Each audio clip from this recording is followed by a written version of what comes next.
In George Méliès's 1902 film Le Voyage dans la Lune, the travelers board a capsule and are fired out of a gun of unfathomable proportions. This gun would later be referred to as a Verne gun, named after the author Jules Verne, whose work inspired Méliès. Of course, in the end, we did not need a gun to make our voyage to the moon. All we needed was one of the largest, most complex, and dare I say, iconic machines humanity has ever had the privilege of creating. Life is not like Star Wars or Star Trek. As far as we know, physics won't just let us take a hop, skip, and a jump over to the next star system. In our lifetime, we can only hope that humanity will step foot on Mars, maybe explore the rings of Saturn if we're lucky. With current technologies, every single living human being will be long dead many times over before any interstellar mission arrives at its destination. So, to reach another planet with another star in this lifetime, we have to radically rethink our strategy or give up on our dreams of reaching the stars. Those words were said by Philip Lupin, who, in 2015, wrote a paper entitled A Roadmap to Interstellar Flight. In his paper, he envisioned the lightweight spacecraft propelled not by an enormous gun, but by an enormous laser. Sails on the spacecraft would reflect the laser beam and accelerate it to extraordinary speeds, and in this lifetime, traverse another solar system. People took notice of this paper, and a year later, in April 2016, venture capitalist Yuri Milner, along with Facebook CEO Mark Zuckerberg and the famed cosmologist Stephen Hawking, put Lupin's conjecture into practice, founding the Breakthrough Starshot initiative. A few months after that, it was announced that the European Southern Observatory had detected a planet in the habitable zone around one of our closest stellar neighbors, Proxima Centauri. Located approximately 4.24 light-years away, at 20% the speed of light, or 134,100,000 miles per hour, it would allow Breakthrough Starshot to complete its mission to Proxima Centauri in about 24 years. 24 years to reach the star system, and 4 years to send a message back. So, with the destination set, the goal now is to challenge people to make another great leap in science, technology, and in humanity. In doing so, they take a voyage to another world, far, far away, where nothing has gone before. This is the story of Breakthrough Starshot. To tell this story right, we have to break it down into three main components: the laser, the sail, and the communications. First, let's look at the laser. By far one of the largest parts of Starshot, both in size and complexity, the laser, or photon engine, when complete, will be the largest of its kind ever built, with a diameter of 2.8 kilometers. Similar in size to the world's largest rock, the Uluru in Australia. Like its size, its power will also be enormous. The laser will require 200 gigawatts of power in order to accelerate the spacecraft. That power is the equivalent to 17 space shuttle launches, or half the output of all operating nuclear power stations. Just as important as the power is the configuration. There are many types of configuration. For most lasers, it's a single monolithic system. However, this is simply not possible at the sizes we're working with. The laser type Starshot will be using is what is known as a phased array. That means that multiple individual lasers will converge, forming one coherent beam.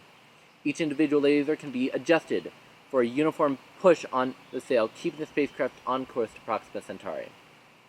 You may have noticed that the laser thus far has been depicted as a hexagonal.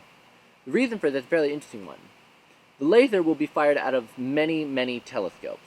Each scope will be circular, and as it turns out, a hexagon is the most efficient shape to pack in circles. The wavelength of this laser is also something important. The magic number is 1064 nanometers. That wavelength falls outside of human visible perception and into the infrared section of the electromagnetic spectrum. The reason for this is quite specific wavelength is due to the material used to induce the laser. Neodymium doped yttrium aluminum gannet, or NdYAG. It was first demonstrated in 1964, and ever since then, they have become one of the most common laser types, finding uses in such professions as cancer treatment, tattoo removal, to laser engraving and semiconductor manufacturing. Their adaptability and versatility make them excellent candidates for use in Starshot. Once built, of course, the photon engine needs to have something to propel. 60,000 kilometers above in orbit is our sailcraft. The whole process of acceleration will take just 594 seconds, or just under 10 minutes. In that time, the spacecraft will accelerate rated by 15,000 times the force of gravity, and be heated by the laser to over 600 degrees Fahrenheit. That being said, the photons can only push so hard, so as a result, the sail will only have 40 pascals pushing on it, the equivalent of a light breeze. However, in the vacuum of space, even a small amount of thrust can have a big difference. At the end of the acceleration period, the sailcraft will be traveling at 20% the speed of light. In order for this to work, it will have to weigh next to nothing, about 3.6 grams. To put that into perspective, that is the same weight of 1.5 cents. So, let's take a look at the sailcraft, starting with its sail. The sail is going to be the heaviest and largest part of the sailcraft. At a diameter of 4.1 meters, it is nearly the same height as a London double-decker bus. However, it can only weigh 2.6 grams, or about 1 penny. The size-to-weight ratio means that the sail has to have an aerial density of 0.2 grams per meter squared. This piece of paper is 400 times denser and 128 times thicker than the sail. Along with its weight properties, any sail material will have to be extremely reflective. And how reflective? About 99.99999% reflective. Your bathroom mirror is only 99.8. There are many candidate materials being considered for use as the sail. One is called silicon nitride photonic crystal membrane. Its surface has a pattern of holes on it. These holes not only help with stability on the beam, but cut down on weight. Another interesting candidate is the diffractive laser sails, which use similar liquid crystals that are found in LCD displays. These diffract light, providing immense stability to the sail during its acceleration, as well as providing propellantless attitude control.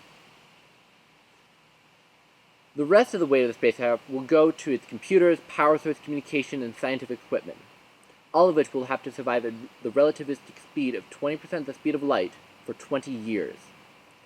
That being said, due to its small, lightweight nature, thousands of miniature spacecraft called starships can be manufactured.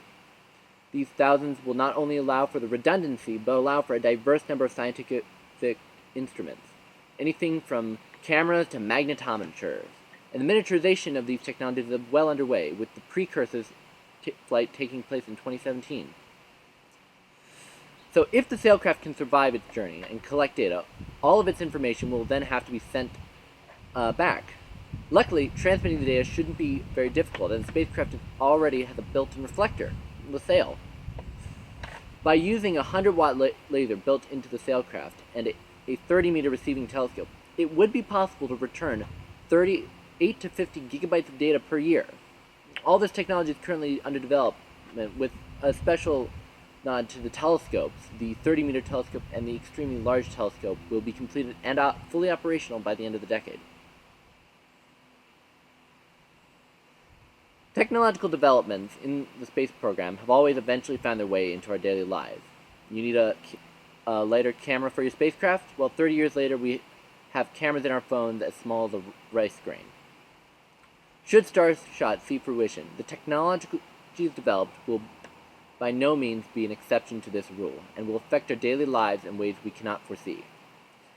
Not only that, but the infrastructure could be used for the human spaceflight, cutting the time it takes to get to Mars.